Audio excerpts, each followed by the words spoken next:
4,000 लोगों की भीड़ और एक बदमाश की आखिरी सलामी।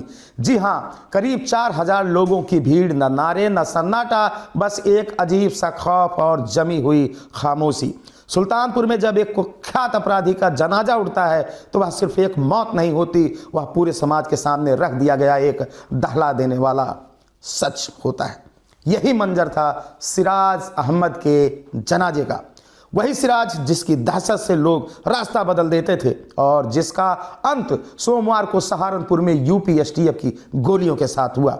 2 साल पहले जिस मकान पर योगी सरकार का बुलडोजर चला, उसी मकान से सिराज की आखिरी यात्रा निकली, उसका जनाजा निकला। 100 पहुंचते ही घर के भीतर से चीखें उठी और बाहर हजारों की तादाद में भीड़ जमा हो गई। स्थिति संभालने के लिए नगर कोतवाली, सुल्तानपुर, लभुआ कोतवाली सहित 4 थानों की पुलिस फोर्स तैनात करनी पड़ी। यह जनाजा नहीं था, यह कानून और अपराध के बीच चल रही लंबी जंग का सार्वजनिक मंजर था। 6 अगस्त 2023 की वह शाम जिसने सुल्तानपुर को झकझोर कर हिलाकर रख दिया। 6 अगस्त 2023 की शाम जब सुल्तानपुर में अधिवक्ता आजाद अहमद को गोलियों से छलनी कर दिया गया। हमले में उनके भाई मुनव्वर अहमद भी गंभीर रूप से जख्मी हुए। इस एक वारदात ने सिराज को छोटे अपराधी से खूंखार फरार बदमाश बना दिया। इसके बाद वह न जमीन के नीचे गया, न किसी एक जगह ठहरा। वह शहरों के बीच घूमता रहा और पीछे छोड़ता गया डर, धमकियां और खौफ।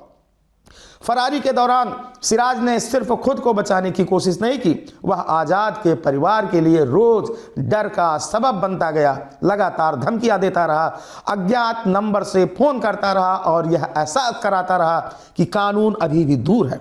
सुल्तानपुर, अयोध्या और आसपास के इलाकों में उसका नाम अब खौफ का पर्याय बन चुका था। सिराज की कहानी इसलिए भी खौफनाक है क्योंकि वह किसी झुग्गी या अंधेरे मोहल्ले से नहीं, बल्कि कॉन्वेंट स्कूल की पढ़ाई से निकला था।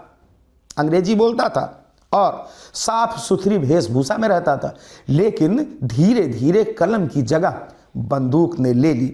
उसकी पहली अपराध की पाठशाला उसकी ससुराल बनी, जहां रिश्तों के रास्ते अपराध उसकी जिंदगी में दाखिल हुआ। राजनीति की छांव में सिराज को वह हिम्मत मिली जिसने उसे और खतरनाक बना दिया। धनपतगंज ब्लॉक प्रमुख चुनाव उसकी अपराध यात्रा का मोड़ था, जहां गोलियां चली, हाथ टूटा, लेकिन सिराज नहीं रुका। यहीं से उसने तय कर लिया कि उसकी पहचान कानून से नहीं, खौफ से बनेगी। सिराज सिर्फ अपराधी नहीं था, वह माफिया बनने की सनक में जी रहा था। उसने जमीनें खरीदी, आलीशान कोठियां बनवाई, फॉर्च्यूनर में घूमता रहा और एक बार प्रधानी का चुनाव भी उसने लड़ा। उसके संबंध मुख्तार अंसारी गैंग से जुड़े बताए जाते रहे। उसका भाई भी आज अमहट जेल में सुल्तानपुर में बंद है। सहारनपुर में यूपी एसटीएफ की गोलियों ने उस कहानी को खत्म कर दिया जो सालों से कानून को चुनौती दे रही थी। कोई आखिरी माफी नहीं, कोई पछतावा नहीं, बस एक लाश और एक लंबा सन्नाटा। मेरा बेटा तो लौटकर नहीं आएगा।